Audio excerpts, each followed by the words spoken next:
RK untuk share live-nya. Akun Bang RK yang ini sedikit ada masalah teman-temannya, jadi kita bantu Bang RK untuk share live-nya. Nah, pada kesempatan malam hari ini kita akan berdiskusi tentang ketuhanan. Nah, kekristenan itu ya kita tahu yang Allah yang kita kenal, ya, di mana Allah menyatakan diri kepada para nabi, ya. Berarti ada hubungan spiritual para nabi dengan Allah itu. Ya, begitu pula hubungan spiritual antara Yesus Kristus dengan murid-muridnya dan juga kepada umat yang mengikuti dia, ya. Nah, kita percaya Allah itu Esa. Kita percaya itu. Tidak ada orang Kristen yang mempercayai Allah itu bukan Esa. Ya, tetapi orang Kristen mempercayai Allah itu Esa. 1 Korintus pasal 8, ya, ayat 4 sampai 6. Ya, kita memiliki satu Allah saja dan kita memiliki satu Tuhan saja, yaitu Kristus. Ya, Allah itu sesembahan kita. Ya, Tuhan itu adalah gelar, ya. Gelar, ya, gelar, ya.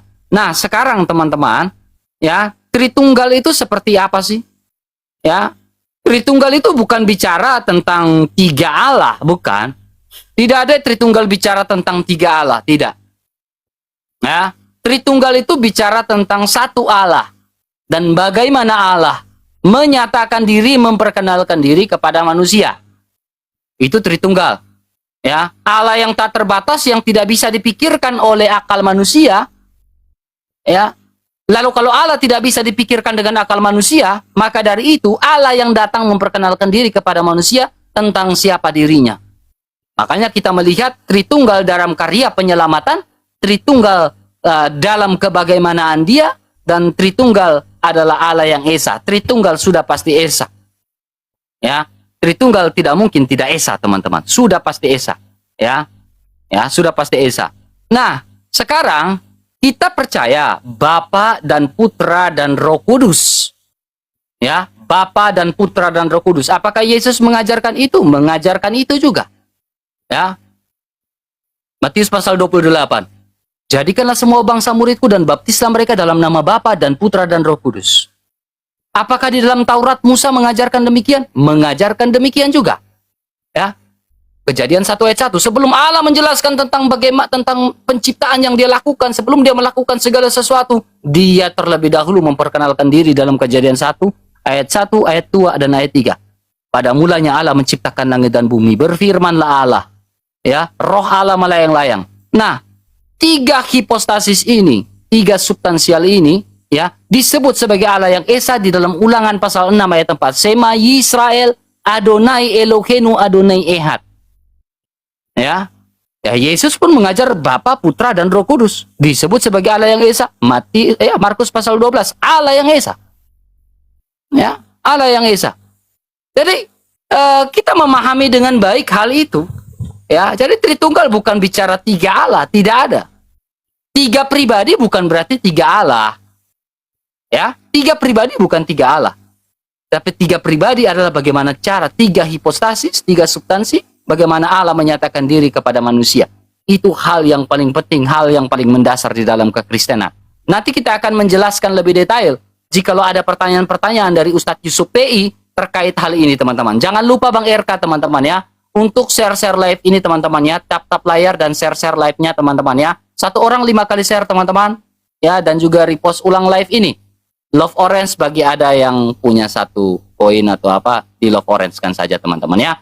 Silakan Pak Ustadz, ya, waktu dan kesempatan sisa 17 detik, ya. Saya akan persilakan Pak Ustadz untuk menyampaikan bagaimana kealahan yang diimani oleh teman-teman atau saudara-saudara kita yang Islam. Silakan Pak Ustadz, tafadhol. Islam-Islaman dia ya. Pakai peci pula sekarang. Tapadol katanya, tapadol, panadol kali. Ya, Ustaz. Ya, silakan. Assalamualaikum warahmatullahi wabarakatuh. Ya kawan-kawan semuanya dimanapun berada di YouTube ataupun yang di live streaming saya ya. Saya lebih awal malam hari ini live streaming ya karena punya janji dengan RK gitu ya teman-teman semuanya. Dan di tempat RK semuanya, selamat malam ya. Jadikanlah diskusi kami ini sebagai bahan pembelajaran, penambah wawasan dan edukasi, serta ya alat untuk berpikir gitu. Oke? Nah, teman-teman semuanya, di opening ini kita akan menjelaskan dulu bagaimana ketuhanan di dalam agama Islam. Ya, sebenarnya ketuhanan di dalam agama Islam itu kita pun sudah mengetahui bersama, udah finish gitu ya. Cuma kalau kita bahas ini memang sangat lebar gitu, sangat lebar temanya. Banyak dalil yang dapat kita ambil untuk membahas tentang masalah ketuhanan ini. Contoh di Al-Quran, kita lihat sifat-sifatnya seperti apa Allah Subhanahu wa Ta'ala. Pertama, kita mengutip di Quran surah Al-Ikhlas. Faqalallahu ta'ala, a'udzu billahi minasyaitonir rajim. Bismillahirrahmanirrahim. Qul huwallahu ahad. Katakanlah Allah itu esa. Jadi nggak ada dikatakan Allah tiga dalam satu di Al-Qur'annya.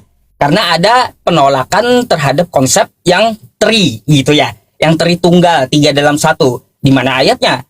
Di dalam Quran surah Al-Maidah ayat 73. Laqad kafaral ladzina qalu innallaha salisu salasa. Sungguh telah kafirlah orang yang mengatakan bahwa Allah tiga dalam satu.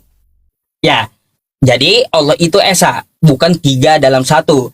Ayat kedua dari Al-Ikhlas, Allahus Somad. Allah itu tempat bergantung seluruh makhluk, bukan yang digantung oleh makhluk ya. Ingat itu. Bukan yang digantung oleh makhluk. Dia tidak bergantung dengan makhluknya. Yang ketiga, lam yalid wa lam yulad. Dia tidak beranak dan tidak pula diperanakan. Yang beranak atau diperanakan itu adalah makhluk. Walam yakul lahu kufuwan ahad. Dan tidak ada setara dengan dirinya. Artinya apa? Pemikiran kita begini Allah, begitu Allah. Kita hayalkan, oh seperti ini Allah. Allah duduk di atas langit seperti pakai kursi, di atas arsy kayak gitu. Itu bukanlah Allah Subhanahu wa Ta'ala. Kenapa? Karena alat berpikir kita, otak kita ini kecerdasannya daripada Tuhan gitu ya. Jadi seperti itu. Tidak ada yang setara dengan dirinya. Terus kalau kita lihat sifat yang lain, Quran surah Al-Baqarah ayat 255 tuh ya, ayat kursi. Allahu la ilaha illa huwal hayyul qayyum la ta'khudhuhu sinatu wa la naum. Dia mengurus makhluknya dan tidak tidur, tidak mengantuk. Jadi kalau ada Tuhan ketiduran, ya bukan Tuhan, ya bukan Tuhan. Itu. Terus sifatnya seperti apa? Laisa kamitslihi syai' wa huwas samiul basir. Dia berbeda dengan segala sesuatu. Beda dengan segala sesuatu. Artinya apa? Dia itu apa yang kita ketahui, apa yang kita lihat itu bukanlah dia. Ya, karena ilmu Allah itu meliputi langit dan bumi. Oke? Ya teman-teman. Terus sifatnya juga la tudrikuhul absar. Al-An'am ayat 103. Tidak dapat dilihat dengan kasat mata. Jadi kalau ada Tuhan itu nongol, berarti Tuhan-Tuhanan. Kan kayak gitu. Nah, terus ya teman-teman semuanya, selain masalah tidak dapat dilihat, dia juga adil. Itu namanya Tuhan, ya. Kita harus sepakati dulu ya bahwa Tuhan itu maha adil. Quran surah At-Tin di ayat terakhir, alaihissallahu bi ahkamil hakimin. Bukankah Allah adalah hakim yang adil? Oke? Jadi maha adil itu perlu ditarik, kita gariskan gitu untuk masalah ketuhanan ini. Nah, RK berpaham Tritunggal. Maka dari itu, mari kita uji coba ya dengan kawan-kawan kita di luar agama Islam. Sifat Tuhan itu kita sepakati dulu seperti apa gitu ya. Baru kita bahas dalam-dalam. Nah, itu yang saya mau sama RK. Saya harap banyak data yang dapat ditampilkan gitu ya. Meskipun saya memakai HP gitu ya. Dan kita tidak boleh pakai AI ya. Karena memang ya Islam itu tolabul ilmi faridatun ala kulli muslim. Kagak pakai Google gitu ya, tapi disiplin ilmu. Terima kasih.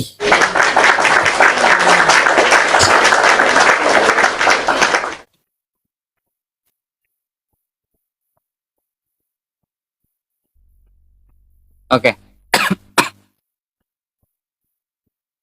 Baik. Oke, baik. Jadi ada 5 poin yang saya catat terkait dengan Ustadz Yusuf PI, ya. Ustadz Yusuf PI ngotot bahwa kita harus selesaikan dulu tentang sifat Allah, ya, atau sifat Allah itu seperti apa, ya. Oke, kita ikutin. Lalu Ustadz Yusuf PI mengatakan tentang laisa kamislihi syai'un. Ya, Allah itu tidak serupa dengan makhluk. Pertanyaan saya yang pertama. Pertanyaan saya yang pertama. Ketika Allah tidak serupa dengan makhluk, maka apakah tidak serupa merujuk pada sifat Allah juga? Karena Pak Ustadz tadi kita harus mulai dari sifat. Ya, jadi pertanyaan saya yang pertama adalah, apakah Allah itu tidak serupa dengan makhluk dalam konteks sifatnya juga? Tidak termasuk dengan konteks sifat wujud. Ya. Ya. Sifatnya apakah tidak sama dengan makhluk? Nah, ini pertanyaan saya, ya. Maaf. Kemudian poin berikutnya, Pak Ustadz berbicara tentang 3 dalam 1. Ya, 3 dalam 1. Ya, di dalam surah Al-Maidah ayat yang ke-116 kalau tidak salah. Ya, tentang 3 dalam 1. Nah, kalau berbicara tentang 3 dalam 1, adakah di dalam surah Al-Maidah, pertanyaan kedua, adakah di dalam surah Al-Maidah 116 itu merujuk pada iman Kristen? Kalau iya, merujuk pada iman Kristen, pertanyaan saya, tunjukkan kata Kristen di dalam Al-Quran. Ya, jadi pandangan Islam kepada teman-teman Islam kepada Kristen itu, ya 3 dalam 1 itu betul. Berarti perkataan Allah itu betul. Jikalau perkataan Allah itu betul, adakah Allah mengatakan 3 dalam 1 itu merujuk pada iman Kristiani?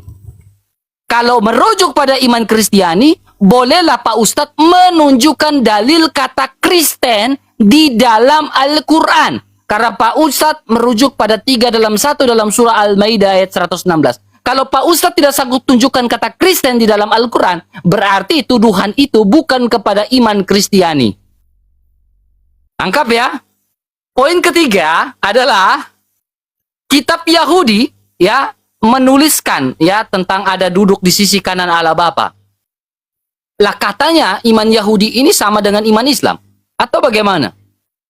Ya, orang Yahudi percaya kepada, ya, Taurat, Nevim dan Ketuvim. Dalam kitab Yehezkiel pasal 1 ayat 26, ya, kali 3 guys.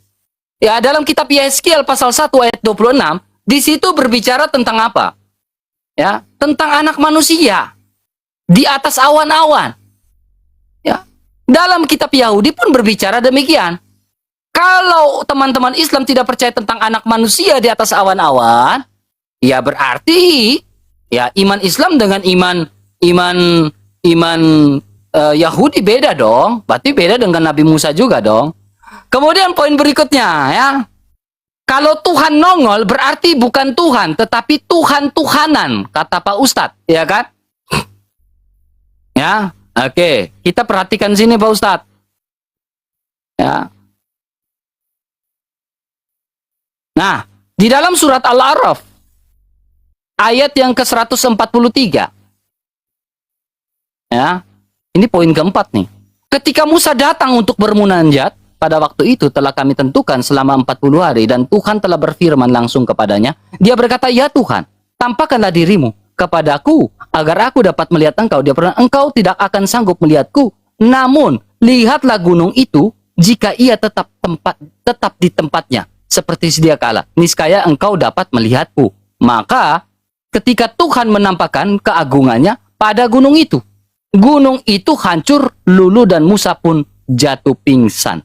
Pertanyaan saya gini, gunung mana yang hancur ketika ditampakkan oleh Allah? Ya, kalau Allah menampakkan diri, suruh lihatlah gunung itu, lalu gunung itu tampak hancur. Pertanyaannya, gunung mana yang hancur pada saat itu ketika Allah menyatakan diri? Ya, apakah betul Tuhan-Tuhanan? Silakan buktikan. Kemudian Pak Ustadz, ya, poin kelima yang saya catat dari Pak Ustadz, ya. Poin kelima yang saya catat dari Pak Ustadz terkait Allah itu Esa. Allah itu, pertanyaan saya, Allah itu Esa atau Allah itu Wahid? Apakah Wahid dan Esa itu sama? Silakan jelaskan secara gramatikal. Ya. Kembali Pak Ustaz. Oke.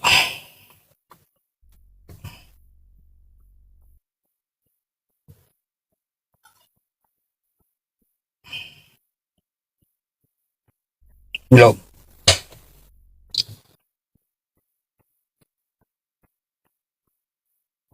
Ya. Oke. Pertama-tama saya catat dari RK ini ya teman-teman, apakah sifatnya tidak sama dengan makhluk? Ya, jelas tidak sama. Ya, tidak sama. Mukhalafatul lil hawadis, dia tidak sama dengan makhluknya. Tidak sama. Oke, itu jawaban yang tegas dari pertanyaan RK. Terus dari Al-Maidah 73, bukan 116 ya. Laqad kafarol ladzina qalu innallaha salisu salasah, itu Al-Maidah 73. Sungguh telah kafirlah orang yang mengatakan bahwa Allah 3 dalam 1. 3 dalam 1 itu yang dimaksud apakah Kristen atau bukan, kata RK. Ya, mari kita lihat ya teman-teman semuanya di tafsir nih ya. Saya punya tafsirnya. Nah, sabar, saya akan tunjukkan.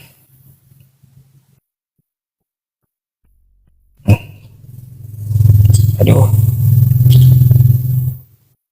Nih.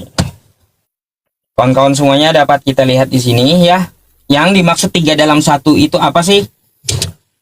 Nih. Yang dimaksud 3 dalam 1 itu adalah Bapa, Anak, dan Roh Kudus. Ya. Sungguh telah kafirlah orang-orang Nasrani yang menyatakan bahwa Allah itu terdiri dari 3 unsur. Oke? Bapa, Anak, dan Roh Kudus. Tapi secara tekstual diminta RK ya, yang diminta RK tertulis tekstual di Al-Qur'an kosakata Kristen. Ingat ya, tertulis di Al-Qur'an kosakata Kristen. Ini pun menjadi sayembara saya dari dulu. Carikan kosakata Kristen di Al-Qur'an, jika dapat ku kasih 10 juta. Kan gitu. Karena apa? Karena apa? Karena Al-Quran itu tidak meniru kitab Kristen. Makanya RK pun tahu ya, berarti bahwa tidak ada kosakata Kristen itu di dalam Al-Quran. Nggak ada. Yang ada hanya Nasrani. Nasrani dengan Kristen itu beda. Makanya nggak usah ngotot. Kristen ada di Arab. Nggak ada, Kristen itu nggak ada. Cuma Nasrani gitu ya. Nah gitu ya. Biar pintar gitu pengikutmu RK. Ya, terus aku mau bertanya RK tentang masalah ketuhanan ini. Dari Tritunggal yang kau jelaskan tadi. Ya, ini RK mungkin zaman bahula pernah kutanyakan. Cuma aku bingung. Kamu nggak ada jawaban. Kita sepakati dulu ya. Kita sepakati dulu bahwa Tuhan itu maha adil sifatnya ya. Kan kayak gitu, maha adil. Pertanyaannya kayak gini. Apakah Yesus itu bisa disebut maha adil? Karena Yesus itu adalah Tuhan kamu yang 3 dalam 1. Itu pertanyaan pertama. Ya, silakan dicatat. Apakah Yesus bisa disebut maha adil? Yang kedua, ya RK, dari Tritunggal itu, ya 3 dalam 1 itu, mereka hakikatnya satu, kata kalian. Kan seperti itu. Aku mau tanya, gimana cara menyatukannya? Oke? Menyatukan hakikatnya ini kayak gimana? Jangan batuk-batuk lah RK. Belum lagi lah waktumu. Yang ada aja udah batuk dia teman-teman. Baru saya kasih 2 pertanyaan. Udah batuk-batuk. Ya udah saya nggak tambah lagi dah pertanyaannya. Itu aja ya. Pertama, pertanyaanku, apakah Yesus bisa disebut maha adil? Yang kedua, ya, karena Tritunggal kata kau, maka kutanya kau, bagaimana cara menyatukan Tritunggal? Kita dapat melihat di Matius 3 nomor 16 sampai 18. Di situ kan dikatakan ada Yesus di Sungai Yordania, terus ada ini Roh Kudus berbentuk merpati, dan ada suara dari sorga. Nah, ketiganya adalah satu, kata RK. Kalau satu, gimana cara menyatukannya? Ya, saya harap bisa dijawab dengan dalil. Ya. Apakah disatukannya itu nanti tiga-tiganya diikat pakai lem, kan kayak gitu? Atau kayak kopi itu ya, dikocok-kocok 3 dalam 1 jadinya gula, kopi sama air, kan kayak gitu. Kalau kopi kan jadi kopi kan ada campurannya, kita tahu jelas. Kan kayak gitu ya, teman-teman. Nah, Tuhannya RK kayak gimana cara menyatukannya? Silahkan. Baik, ya. Korintus 5:10. Sabar, Ustaz. Buka data dulu ya. Uh, uh, uh.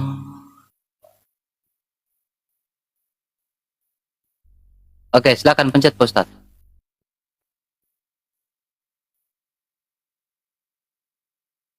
Oke, ya. Jadi ada beberapa poin yang saya catat dari Pak Ustadz ya. Ya.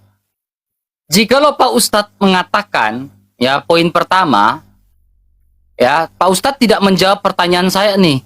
Ya, Allah itu Esa atau Allah itu Wahid? Kalau Allah itu Esa, apa perbedaan Esa dengan Wahid di dalam gramatikal? Pak Ustadz tidak jawab tuh. Ya. Tidak jawab tuh pertanyaan saya, ya. Kemudian terkait 3 dalam 1, ternyata benar, ya, ternyata benar. Di dalam Al-Quran tidak ada kata Nasrani atau Nasrani. Tidak ada kata Kristen, maaf. Yang ada hanya kata Nasrani. Ya, berarti tuduhan Al-Quran itu kepada Nasrani, bukan kepada Kristen. Ya, Kristen itu pengikut Kristus. Ya, pengikut Kristus. Bukan pengikut Nasoroh begitu, bukan, beda Pak Ustadz ya. Berarti argumen Pak Ustadz sudah dibantahkan. Al-Maidah, dalil yang Pak Ustadz bawakan itu dibantahkan.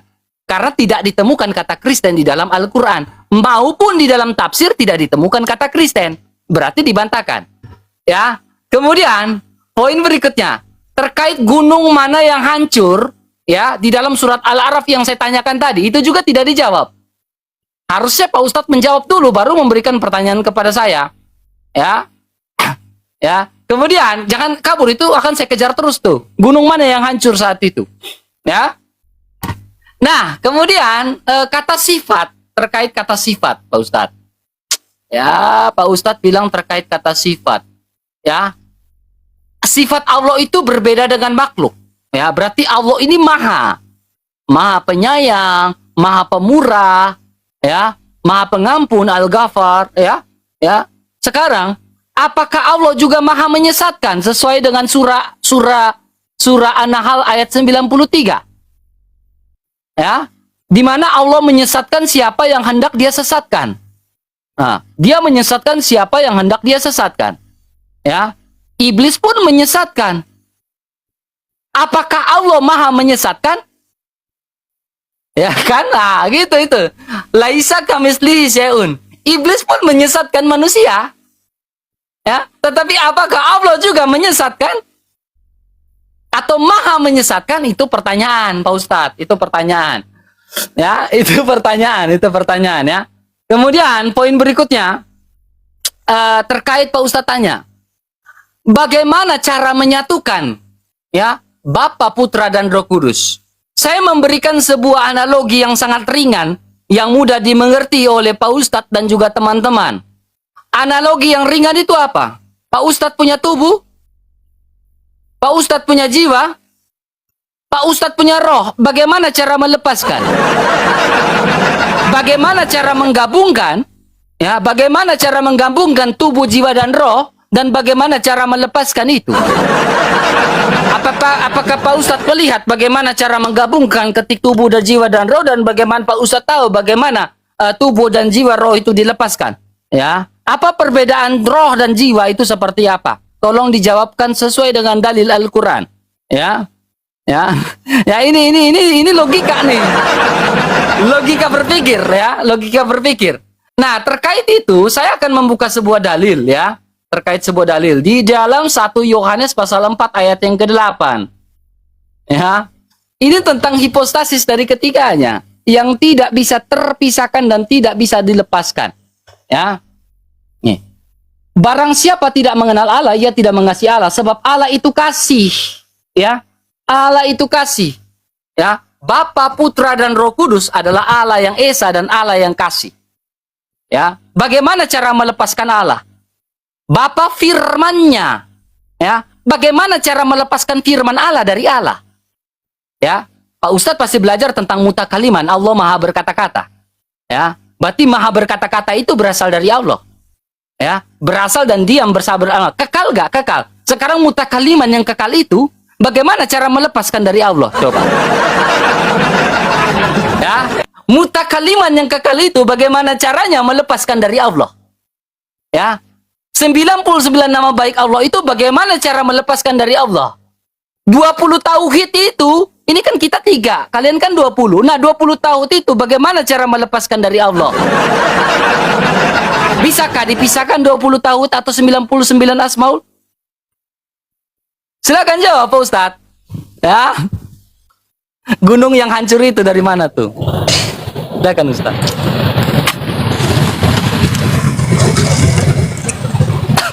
Agak noise ya teman-teman, hujan deras di tempat saya. Enggak berisiko, aman, bro. Silakan. Oke, baik. Ya, untuk masalah gunung saya tinggalkan dulu, tidak akan saya jawab karena itu lepas dari tema, gitu ya. Itu masalah gunung yang diributkan, bukan masalah konsep ketuhanan. Ya, jadi sorry, saya nggak akan jawab itu. Tinggalkan pertanyaan gunung. Nanti malah kita bahas gunung pula, bukan bahas ketuhanan, oke? Ya. Terus dari perkataan RK tadi ya, saya jawab lagi tentang masalah apakah sifatnya tidak sama dengan makhluk, kan udah jelas. Beda. Ku bilang beda. Beda. Nggak sama dia dengan makhluk. Gitu. Terus ya, kata RK di Kristen. Di Kristen beda dengan ada yang di Al-Quran konsepnya. Yang tertuduh 3 dalam 1 itu. Tadi aku sampaikan kepadamu. Ya. Yang dimaksud 3 dalam 1 adalah Bapa, Anak, dan Roh Kudus. Itu paham siapa? Nasrani. Boleh. Tapi kalaunya paham Kristen juga, ya berarti kena juga. Kan kayak gitu. Yang penting 3 dalam 1 pahamnya. Itu makanya mencakup salisu salasah itu. Berpaham 3 dalam 1. Ingat tuh RK. Terus kata kamu, ya kamu balik bertanya samaku. Bagaimana tuh? Ya bagaimana katanya cara memisahkan Allah dengan sifatnya. Lalu kau mau membalikkan pertanyaanku dari 3 dalam 1 itu. Gini RK, 3 dalam 1 itu kan 3 pribadi yang berbeda, bukan 3 sifat yang berbeda. 3 pribadi yang berbeda. Kalau Allah dengan mutakalimannya nggak bisa dipisahkan, nggak bisa. Allah dengan mutakaliman nggak bisa dipisahkan. Allah dengan bakonya nggak bisa, kekekalannya. Allah dengan mukhalafatul lil hawadisnya nggak bisa, karena itu sifat. Beda dengan Tritunggal, 3 dalam 1, 3 pribadi dalam 1. 3 pribadi ini gimana cara nyatuinnya? Itu yang kutanya. Kalau 3 pribadi itu kan berbeda, udah 1, 2 RK, ada 3 dengan orang lain, kan kayak gitu. Gimana cara mengikat kita semua jadi 1? Kalau berbicara, Yusuf itu ada telinga, ya jelas. Yusuf itu ada mulut, ya jelas. Tapi kalau Yusuf, RK, Ahmad digabung jadi 1, itu kayak gimana? Nah kayak gitu ya. Jadi kau harus bedakan dulu yang mana sifat Tuhan, yang mana pribadi, hakikat gitu. Kalian itu Tritunggal adalah hakikat, bukan pribadi. Sifat dari Allah wujud, qidam, baqo, mukhalafatul lil hawadits, qiyamuhu binafsihi, wardaniyat, qudrat, iradat, ilmu, hayat, samar, basar, kalam, qadiran, muridan. Itu sifat. Sifat itu melekat kepada zatullah. Oke? Nah, yang kutanyakan, kalau Tritunggal itu pribadi, 3 dalam 1. Bapa, Putra, dan Roh Kudus. Ini gimana cara menyatukannya? Makanya kalau kau tanya Yusuf, Yusuf itu ada mata, dia melihat, ya dia mendengar, terus dia berbicara, ada mulut, kan kayak gitu. Wajar, betul, gak bisa dipisahkan Yusuf dengan telinganya. Karena bagian dari Yusuf, gitu. Akan kayak gitu. Nah sekarang, Tuhanmu ini kayak gimana menyatukannya? Ada putra satu, satu di sungai, bentuknya manusia. Yang kedua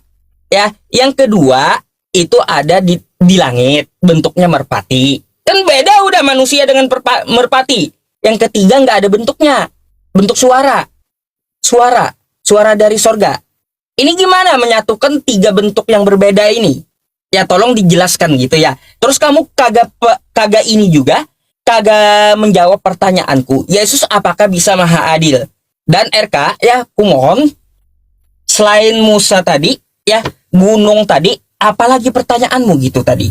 Ya, kurasa semua terjawab. Tadi kan ada 5, ya ada 5 pertanyaanmu. Oh, kosakata wahid dan ehad kan kayak gitu. Wahid dan ahad, apakah beda? Satu untuk bilangan, satu bukan. Wa ilahukum ilahu wahid. Wahid itu esa. Qul huwallahu ahad. Ahad itu esa.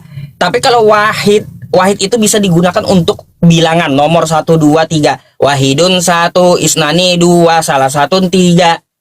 Nah, kayak gitu. Oke? Jadi wahid atau ehad, wahid itu 1, ehad atau ahad itu adalah esa. Gitu.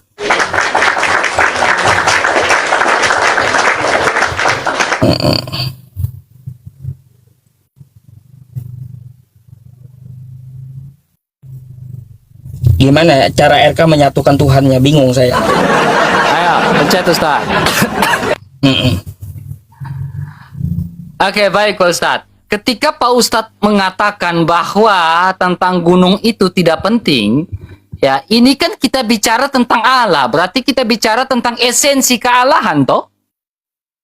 Ya kan? Tidak mungkin kita bicara Allah tetapi kita berbicara di luar dari esensi Allah. Nah ini menjadi persoalan. Bahas Allah tetapi tidak membahas tentang esensi Allah. Ya kan? Bagaimana mungkin kita bahas tentang Allah tetapi tidak mau bahas tentang esensi Allah? Ya, berarti yang lari dari pertanyaan adalah Pak Ustadz, yang keluar dari tema adalah Pak Ustadz. Membahas tentang Allah berarti bahas juga esensinya. Ya. Katanya Allah itu tidak dilihat. Kalau Allah itu nongol-nongol berarti bukan Allah.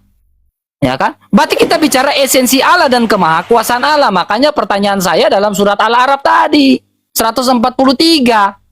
Musa kan bertanya, saya ingin melihat engkau, tampakkanlah dirimu.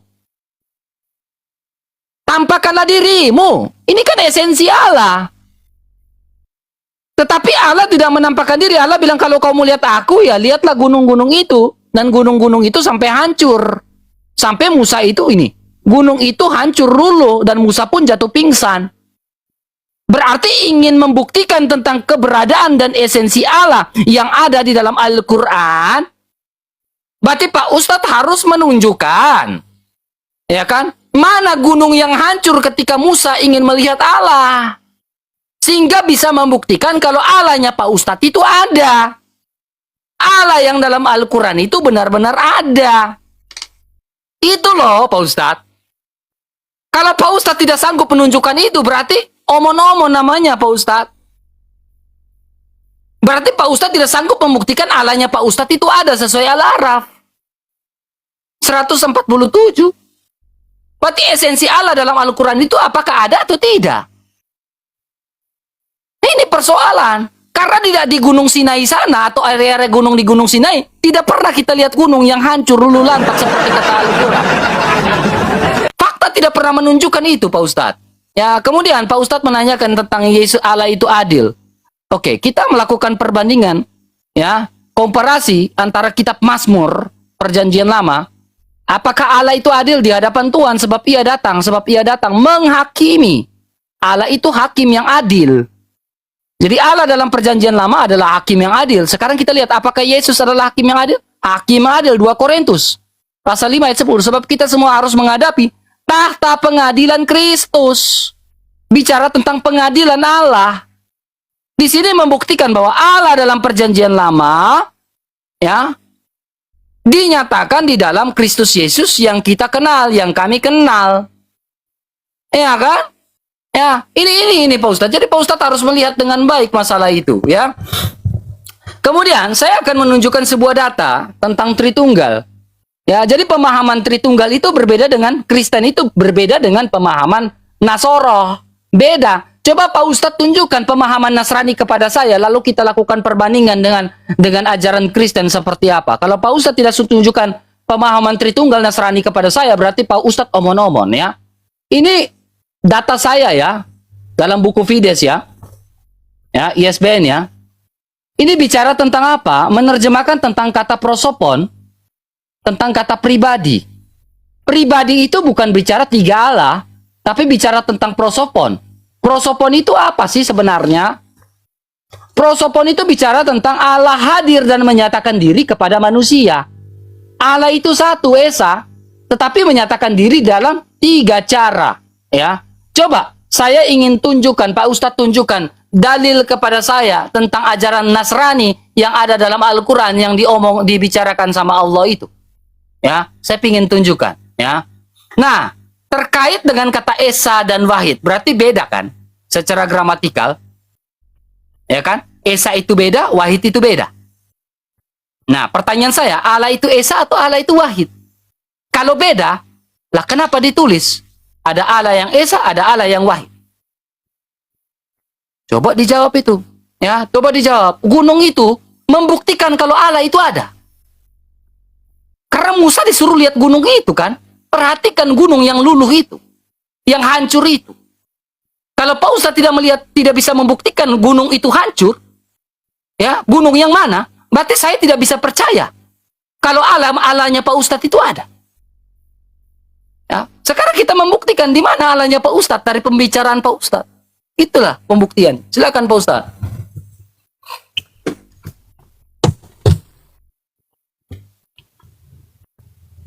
Oke.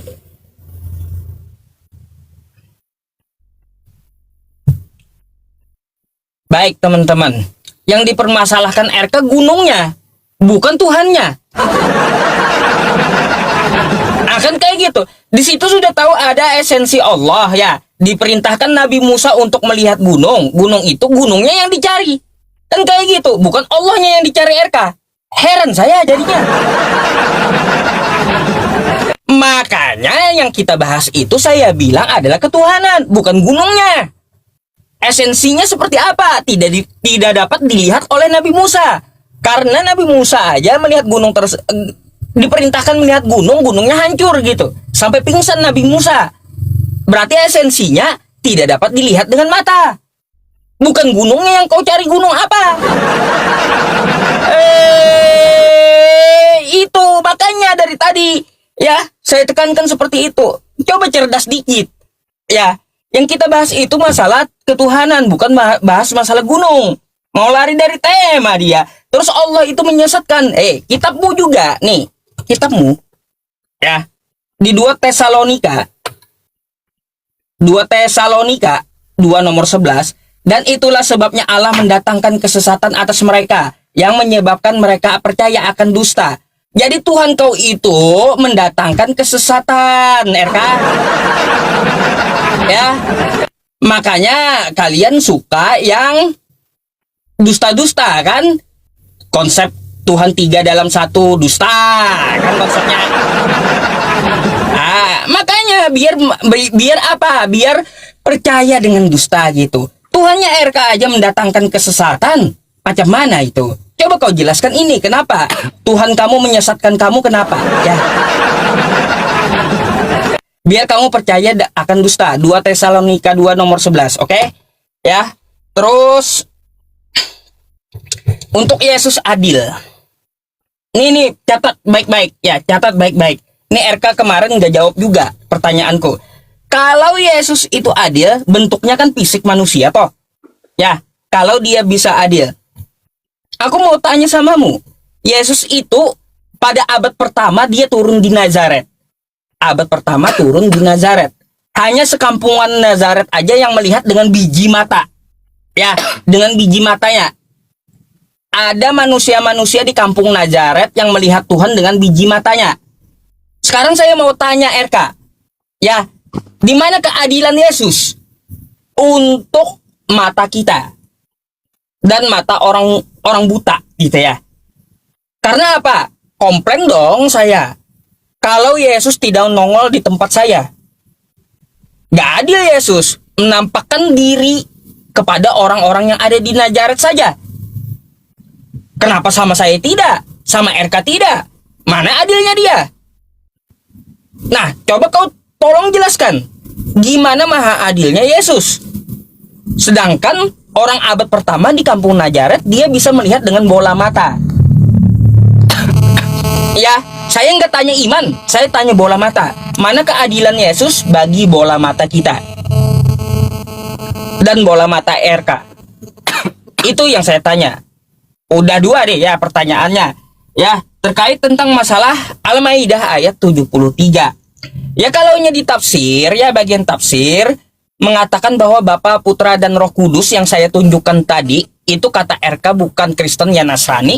Ya, yang saya tekankan RK, kalau ada juga berpaham seperti itu, salisu salasa, mau sebutannya Kristen kayak, mau sebutannya apa kayak, kalau pahamnya 3 dalam 1, maka kena yang dimaksud oleh Al-Quran. Quran surah Al-Maidah ayat 73 itu. Laqad kafarol ladzina qalu innallaha salisu salasah itu. Nah, jadi seperti itu. Jangan kau nanti nggak dijawab lagi katanya. Udah saya jawab semua. Kau aja yang kagak jawab pertanyaan saya nih. Ya, tadi dia jawab Yesus maha adil. Coba ceritakan maha adilnya Yesus kepada saya. Bagi bola mata saya. Ayo. Enak kali Tuhan turun di abad pertama. Hanya di kampung Nazaret saja. Saya nggak bisa lihat Tuhan. Ini Tuhan macam apa? Iya, Tuhan macam apa yang kayak gitu? Hanya sekampung doang yang lihat. Saya nggak bisa lihat. RK nggak bisa lihat. Di mana adilnya Tuhan kayak gitu? Maka dari itu ya, tolong jelaskan ya RK ya. Bagaimana keadilan Yesus bagi bola mata kita? Saya nggak bicara tentang iman. Oke, silahkan jawab.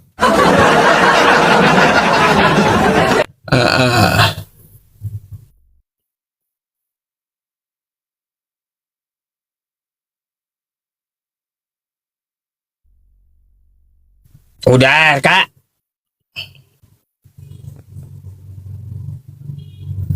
Kemana dia? Saya lagi cari dari Nggak po. Oke, bukunya nanti saya lihat ya. Oke, nanti saya tunjukkan. Baik. Ya. Jadi Pak Ustadz saya jawab dulu ya. Pak Ustadz menanyakan tentang keadilan Allah. Ya, menanyakan tentang keadilannya. Berarti ide pokok dari pertanyaan Pak Ustadz ini terkait kenapa Yesus hanya disaksikan oleh orang-orang pada saat itu. Pak Ustadz jangan salah. Dalam sebuah buku ditulis oleh Bapak Uskup Jakarta ya tentang sejarah Perjanjian Baru. Ya, nanti saya tunjukkan bukunya. Saya lagi cari ini ya. Tentang sejarah Perjanjian Baru. Berarti apakah orang-orang mengapa dia harus datang pada zaman itu? Apakah ketika Yesus datang ke Nazaret, ya dia disebut sebagai orang Nazaret itu tidak Tuhan tidak adil? Nah, pertanyaannya gitu kan? Ya. Nah, Pak Ustadz salah besar. Ya. Sebelum Masehi, ya, Roma itu pada tahun sekitar sebelum 300 sebelum Masehi, Roma itu menguasai secara politik. Tetapi Roma tidak menguasai secara budaya. Ya, ini ilmu dalam. Ya, dalam ilmu. Kalau mau belajar ya silakan. Tapi saya akan ajarkan ini. Ya. Yang menguasai secara budaya pada saat itu adalah Yunani. Sehingga ada sebuah tema judul yang namanya kota yang bercorak Helenis. Ya. Nah, ketika pada saat itu namanya Jenderal Pompeius datang dan merebut kembali Yerusalem, Roma berhasil menguasai Yerusalem atas dasar suratan yang diminta oleh keluarga Makabe pada saat itu. Roma berhasil menguasai Yerusalem. Nah, ketika Roma menguasai Yerusalem, dia menguasai secara politik. Tetapi pada saat itu juga, ya, nuansa budaya Yunani begitu kuat. Nuansa Yunani begitu kuat. Sehingga pada saat itu eh, Roma menguasai politik dan juga dia menguasai budaya pada saat itu. Bahasa Yunani itu dipakai sebagai bahasa nasional pada saat itu. Seluruh bangsa pada saat itu, ya, mengenal dengan corak Helenis itu.